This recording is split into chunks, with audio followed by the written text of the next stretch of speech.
जो हमने पढ़ाया है कुछ समझ में आ रहा है? आ रहा है। अच्छा, मन लग रहा है पढ़ाई में? लग रहा है। तो सबसे पहले केमिस्ट्री की बात करें। हमने आपको ज्यादा तो नहीं बताया। नहीं बताया। केमिस्ट्री में आपको हमने परमाणु बताया था। तो परमाणु किसे कहते हैं? जोर से बोलो, आराम से बोलो। वह छोटे से छोटा कण जिसे वो टुकड़ों में विभाजित न किया जा सके परमाणु कहलाता है। हाँ, किसी भी पदार्थ का वह छोटे से छोटा कण जिसको हम और टुकड़ों में विभाजित ना कर सकें उसको हम परमाणु कहते हैं। शाबाश। तो परमाणु में तीन चीज होती है, जैसे इलेक्ट्रॉन, प्रोटॉन, न्यूट्रॉन। शाबाश। इलेक्ट्रॉन की खोज किसने करी थी? थॉमस डाल्टन ने। हाँ, थॉमस डाल्टन ने। और इसकी प्रोटॉन की गोल्ड स्टीन। और न्यूट्रॉन की चैडविक ने करी थी। इसमें हमने आपको बताया था एक इलेक्ट्रॉनिक विन्यास जब हम करते हैं इसका क्या सूत्र बताया था? 2n²। n क्या है इसकी? कक्षा। तो जैसे 2 गुना 1 पहली कक्षा में, तो 1 का वर्ग 2 गुना 1 का वर्ग तो बराबर 2 हो जाएगा पहली कक्षा में। दूसरी में 2 गुना 2 का वर्ग तो कितना हो गया? 8 हो गया। इसी प्रकार से अब तो कर दोगे, इसका इलेक्ट्रॉनिक विन्यास हो जाएगा। कर दूंगा। हाँ, बड़े आराम से। अब ये तरबूज मॉडल जो दिया था किसने दिया था? थॉमसन डाल्टन ने। उसने बताया था कि ये जो लाल भाग है तरबूज का ये तो हो गया प्रोटॉन, और वो जो उसके बीच बताया वो उसने इलेक्ट्रॉन बता दिए। लेकिन ये ठीक नहीं चला। अब ये रदरफोर्ड ने एक प्रयोग किया था। उसने रदरफोर्ड ने किसकी खोज करी थी? नाभिक की। Very good. अब उसने क्या काम किया था? नाभिक की खोज की थी। तो नाभिक की खोज कैसे करी थी उसने? सोने की पत्ती ली। हाँ, सोने की पत्ती। सोने की पत्ती क्यों ली थी? क्योंकि उसे पतले से पतली चादर। हाँ, सोने की जो पत्ती थी वो उसको बड़ी सुगमता पूर्वक पतली से पतली चादर तैयार कर सकते हैं उसकी। कुछ अल्फा किरणों को रेडियो एक्टिवेट पदार्थ द्वारा प्रविष्ट किया गया। प्रक्षेपित। हाँ, शाबाश। तो उससे कुछ किरणें तो सीधी चली गई। हाँ, कुछ किरणें सोने की पत्ती कुछ किरणें सीधी चली गई, कुछ किरणें अपने कोण से अलग अलग हो गई, कुछ विक्षेपित हो गई, कुछ वापस आ गई, बहुत कम आई वापस। आ गई। इससे 3 निष्कर्ष निकले। 3 निष्कर्ष निकले। अच्छा, इसको देखने के लिए उसने एक कौन सा पदार्थ लगाया था? ZnL, zinc sulphide. Very good. इसकी क्या विशेषता होती है कि जब इसमें कोई किरण प्रवाहित होती है तो वह चमकने लगता है। ठीक है, ये उसका लाभ है कि भाई हाँ कोई किरण प्रवाहित हो रही है वो चमकने लगता है। तो सबसे ज्यादा चमक आ गई थी उसकी।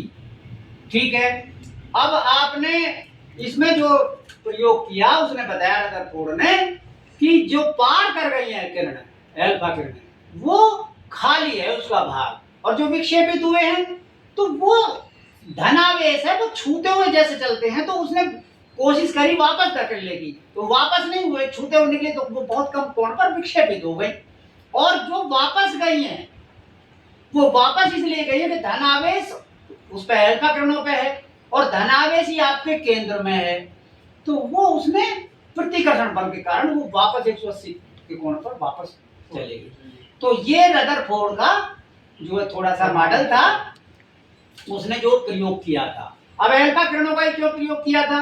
क्योंकि वो उस समय अल्फा किरणों का प्रयोग कर रहे थे और किस्मत उनकी अच्छी थी।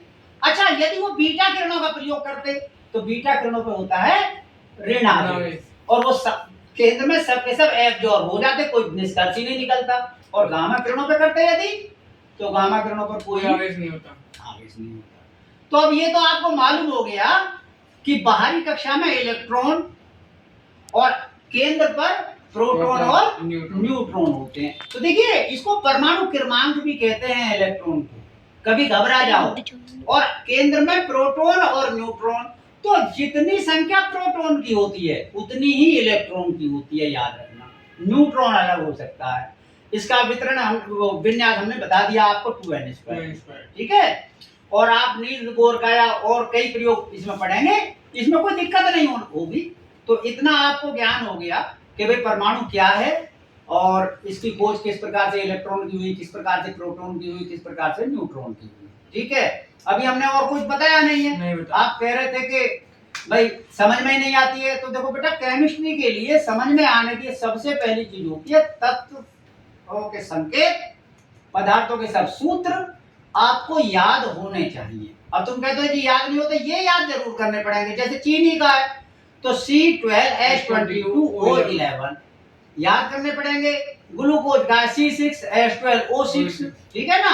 या जैसे आपका सल्फ्यूरिक अम्ल है H2SO4 या नाइट्रिक अम्ल है HNO3। तो ये तो आपको करने ही पड़ेंगे, और जब ये याद हो जाएंगे तो रासायनिक अभिक्रिया समझा देंगे, फिर उसको बैलेंस करनी बता देंगे। केमिस्ट्री फिर आसान हो जाएगी, कैसे उसके स्ट्रक्चर फॉर्मूले बनते हैं ये भी बता देंगे। अब हमें ये बताइए, जैसे हमने आपको बहुत कुछ बता दिया फिजिक्स के अंदर, हमने सार्थक अंक बता दिए, विमीय सूत्र बता दिए, आपके गति के नियम बता दिए, बल कार्य ऊर्जा बता दिया। आप कहां से स्टार्ट करना चाहते हो? जड़त्व से। तो जड़त्व बताइए क्या होता है। चलो, जब कोई वस्तु जोर से बोलो। गतिशील अवस्था में है तो वह गतिशील अवस्था में ही रहेगी, तथा यदि कोई वस्तु विराम अवस्था में है तो वह विराम अवस्था में ही रहेगी जब तक कि उस पर कोई बाह्य बल ना लगा दिया जाए। जड़त्व 3 प्रकार का होता है। शाबाश। गति के जड़त्व, विराम का जड़त्व, दिशा का जड़त्व। हाँ, गति का जड़त्व, विराम का जड़त्व और दिशा का जड़त्व समझाइए। गति का जड़त्व, जब हम बस में सवार बैठे होते हैं और जब बस अचानक से ड्राइवर ब्रेक लगाता है तो हमारा शरीर आगे की ओर झुक जाता है। शाबाश। गति का जड़त्व। हाँ, यही गति का जड़त्व का नियम है, क्योंकि हमारे पैर तो एकदम विराम अवस्था में आ जाते हैं, लेकिन जो ऊपर का हिस्सा है वो भी गति करना चाहता है उस जड़त्व के कारण, तो इसको हम गति का जड़त्व कहते हैं। अच्छा, विराम का जड़त्व बताइए। जब हम बस में बैठे होते हैं और बस अचानक से स्टार्ट होती है तो हमारा शरीर पीछे की ओर झुक जाता है। हाँ, जब अचानक एकदम चलती है तो हमारा शरीर पीछे की ओर झुक जाता है। क्यों झुक जाता है? कि पैर तो हमारे बस के साथ गतिमान हो गए, लेकिन ऊपर का हिस्सा अभी विराम जड़त्व के कारण विराम अवस्था में रहना चाहता है और वो पीछे रह जाता है, पीछे को झुक जाता है। और दिशा का, जब हम बस में सवार बैठे होते हैं और बस चलती हुई बस जब मुड़ती है, किसी भी मोड़ पर मुड़ती है अचानक, हाँ, मुड़ती है तो हमारा शरीर उस मोड़ की दिशा के में झुक जाता है, विपरीत झुक जाता है। इसको हम कहते हैं दिशा का जड़त्व, और इसी को हम गति का प्रथम नियम भी कहते हैं, ठीक है। अब दूसरा नियम क्या है इसका? जब किसी वस्तु पर बल लगाया जाता है तो उसमें त्वरण उत्पन्न होता है। यह त्वरण आरोपित बल के अनुक्रमानुपाती होता है। आरोपित बल के अनुक्रमानुपाती होता है, ठीक है भाई। जिसका द्रव्यमान अधिक होगा उसमें त्वरण कम होगा। हाँ, त्वरण कम होगा, क्योंकि वेग परिवर्तन की दर को ही तो त्वरण कहते हैं, ठीक है। बल किसे कहते हैं बेटा? बल वह बाह्य कारक है जो किसी वस्तु पर लगाने से उस वस्तु की स्थिति में परिवर्तन करे अथवा करने का प्रयत्न करे। हाँ, अब इसी में जैसे दूसरा नियम भी बता दिया, तुमने तीसरा भी बताओ साथ के साथ। क्रिया प्रतिक्रिया का नियम। हाँ, इसे क्रिया प्रतिक्रिया का नियम कहते हैं। जब किसी एक वस्तु पर बल लगाया जाता है तो वह वस्तु भी दूसरी वस्तु पर उतना बल विपरीत दिशा में आरोपित करती है। हाँ, इसी को हम जो तीसरा नियम कहते हैं गति का। तो उदाहरण अलग अलग हैं, ठीक है नहीं। अब ये नियम आपको याद हो गए, जड़त्व याद हो गया। अब जैसे बल की परिभाषा बता दी आपने, आप कार्य की बताइए। जैसे बल, कार्य और ऊर्जा आपका पाठ में है, तो बल की तो परिभाषा बता दी आपने, कार्य की बताओ। जब किसी वस्तु पर बल लगाकर उस वस्तु को एक स्थान से दूसरे स्थान पर विस्थापित करना ही कार्य करना कहलाता है। हाँ, जब तक वस्तु विस्थापित नहीं होगी तब तक कोई कार्य किया नहीं माना जाएगा विज्ञान की भाषा में। जैसे पत्थर रख के आदमी खड़ा है, शाम हो जाओ, थक जाओ आदमी, कोई कार्य नहीं हुआ विज्ञान की भाषा में, समझ में? नहीं तो बल, इसमें बल भी लगे और विस्थापन भी हो, कार्य तब माना जाएगा, वरना माना ही नहीं जाएगा। तो W बराबर FD, W है कार्य और F है तुम्हारा बल और D है विस्थापन, ठीक है। ये तो बात समझ में आ गई। अच्छा, अब आपने कार्य भी बता दिया। अच्छा, कार्य का मात्रक क्या?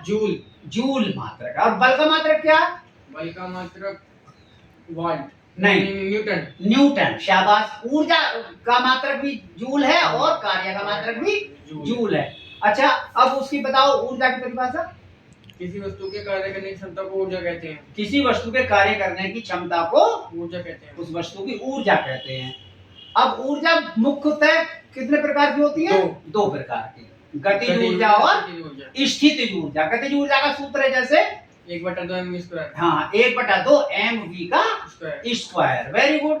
अब इसी में ऊर्जा वैसे तो बहुत होती है, यांत्रिक ऊर्जा हो गई, विद्युत ऊर्जा हो गई, है नहीं, या आपकी ऊष्मीय ऊर्जा हो गई, तो रूपांतरित ऊर्जा भी कहते हैं, लेकिन मुख्यतः वो दो ही है। अब इसमें बताइए शक्ति किसे कहते हैं? जब किसी वस्तु के कार्य करने की दर को शक्ति कहते हैं, इसका मात्रक वाट होता है। वाट होता है। Very good. मात्रक आपको सब याद कर लेने चाहिए, ठीक है ना।